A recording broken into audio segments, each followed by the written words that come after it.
ಮೋರ್ಟ್ಗಿ ಗ್ರಾಮದಲ್ಲಿ ನಿನ್ನೆ ರಾತ್ರಿ ಮಳೆ ಮತ್ತು ಸಿಡಿಲದ ಪರಿಣಾಮವಾಗಿ ಒಂದು ಕುಟುಂಬ ಬಡಿಗೇರ್ ಅಂಥೇಳಿ ಆ ಕುಟುಂಬ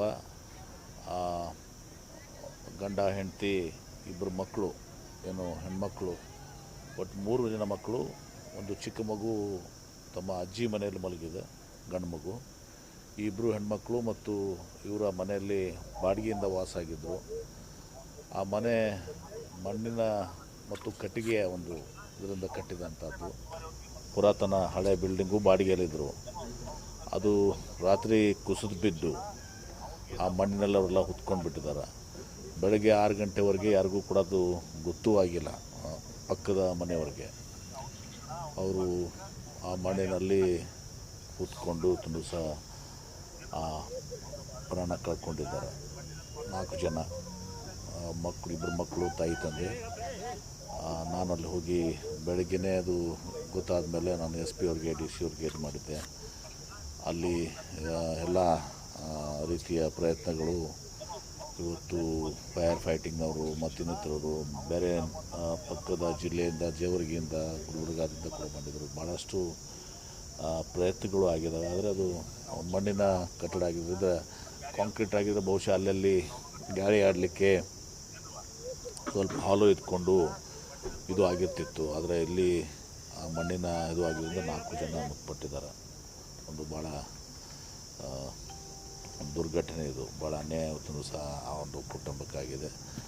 ನಾನಲ್ಲಿ ಹೋಗಿ ಮತ್ತೆ ನಮ್ಮ ಶಾಸಕರಾದಂಥ ಅಶೋಕ್ ಮನಗೂಳಿಯವರು, ಅಲ್ಲಿ ಜಿಲ್ಲಾ ಪಂಚಾಯತ್ ಸದಸ್ಯರಾದಂಥ ತಿವಾರಿ ಅವರು, ಇನ್ನಿತರ ಎಲ್ಲರೂ ಕೂಡ ಇದ್ದರು. ಪಾಪ ಇಡೀ ಊರು ಜನ ಇವತ್ತು ಈ ಒಂದು ದುರ್ಘಟನೆಗೆ ಇವತ್ತು ಭಾಳಷ್ಟು ನೋವನ್ನು ಅವತ್ತಿನ ದಿವಸ ಹೊಂದಿದ್ದಾರೆ. ನಾನು ಹೋಗಿ ಮತ್ತೆ ಜಿಲ್ಲಾಧಿಕಾರಿಗಳು ಮಾತಾಡಿ ಅವರು ಇನ್ನೊಂದು ಚಿಕ್ಕ ಮಗುವಿಗೆ ಹೋಗ್ಕೊಂಡಿದ್ದು. ಆ ಮಗುವಿಗೆ ಜೀವಾಂತರ ವಾಪಸ್ ತರಲಿಕ್ಕೆ ಆಗೋದಿಲ್ಲ.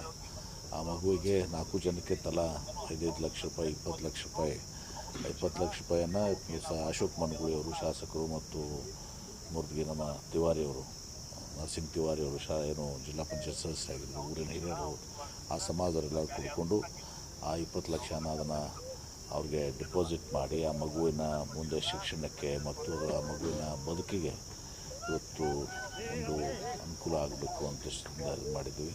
ಅದಲ್ಲದೆ ಮನೆ ಕೂಡ ಇಲ್ಲ. ಬಹುಶಃ ನೋಡಿ ವಿಧಿ ಆಟ ಹೆಂಗಿದೆ ಅಂದರೆ, ಬಹುಶಃ ಇವತ್ತು ಅವರು ಶಿಫ್ಟ್ ಮಾಡಬೇಕು ಅಂತ ಮಾಡಿದರು ತಮ್ಮ ಶೆಡ್ಡಿಗೆ. ಆದರೆ ಶಿಫ್ಟ್ ಮಾಡೋ ಸಂದರ್ಭದಲ್ಲಿ ಇವತ್ತೊಂದು ದಿವಸ ರಾತ್ರಿ ದಿವಸ ಅವ್ರನ್ನ ಬಲಿ ತೆಗೆದುಕೊಂಡಿದೆ. ಭಾಳ ನೋವಿನ ಸಂಗತಿ.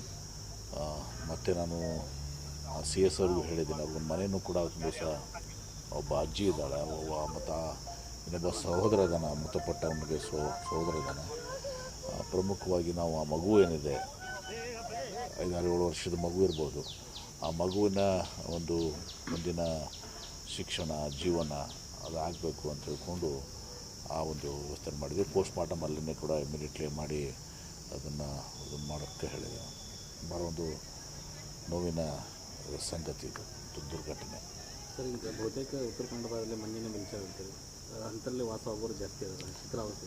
ನೋಡಿ, ಈಗ ಇಂಥ ಅನಾಹುತಗಳಾಗ್ತದೆ. ಯಾರ್ದೋ ಶ್ರೀಮಂತರ ಮನೆ ಕಾಣ್ತದೆ. ಅದು G+1 ಅದು ಗ್ರೌಂಡ್ ಫ್ಲೋರ್ ಇದು ಕುಸಿದು ಬಿದ್ದಿದೆ. ಫಸ್ಟ್ ಫ್ಲೋರ್ದು ಮುಂದೆ ಆಪರೇಷನ್ ಮಾಡಲಿಕ್ಕೆ ಇವತ್ತೊಂದು ದಿವಸ ಇವರನ್ನೇ ಕೂಡ ಅದನ್ನು ಬಿಡಿಸ್ಬೇಕಾಗಿದೆ. ಇವತ್ತೊಂದು ದಿವಸ ಅಗ್ನಿಶಾಮಕ ದಳದವರು ಬಂದು ಭಾಳಷ್ಟು ಪ್ರಯತ್ನ ಮಾಡಿದ್ದಾರೆ. ಭಾಳಷ್ಟು ಜನ ಎಲ್ಲನೂ ಬಂದಿದ್ದಾರೆ. ಅದರ ಬಹುಶಃ ಅದು ಏನು ಮಣ್ಣಿಂದಾಗಿ ಇವತ್ತೊಂದು ದಿವಸ ಇಮಿಡಿಯೇಟ್ಲಿ ಇವತ್ತೊಂದು ದಿವಸ ಇದಾಗಿ ಭಾಳ ಪ್ರಯತ್ನವನ್ನು ಎಲ್ಲರೂ ಮಾಡಿದ್ದಾರೆ ಅಲ್ಲಿ. ಮತ್ತು ಗೊತ್ತಾಗಲಿಕ್ಕೇ ಬೆಳಗ್ಗೆ ಗೊತ್ತಾಗಿದೆ 6 ಗಂಟೆಗೆ. ಅಲ್ಲಿವರೆಗೆ ಯಾರಿಗೂ ಕೂಡ ಗೊತ್ತಾಗಿಲ್ಲ.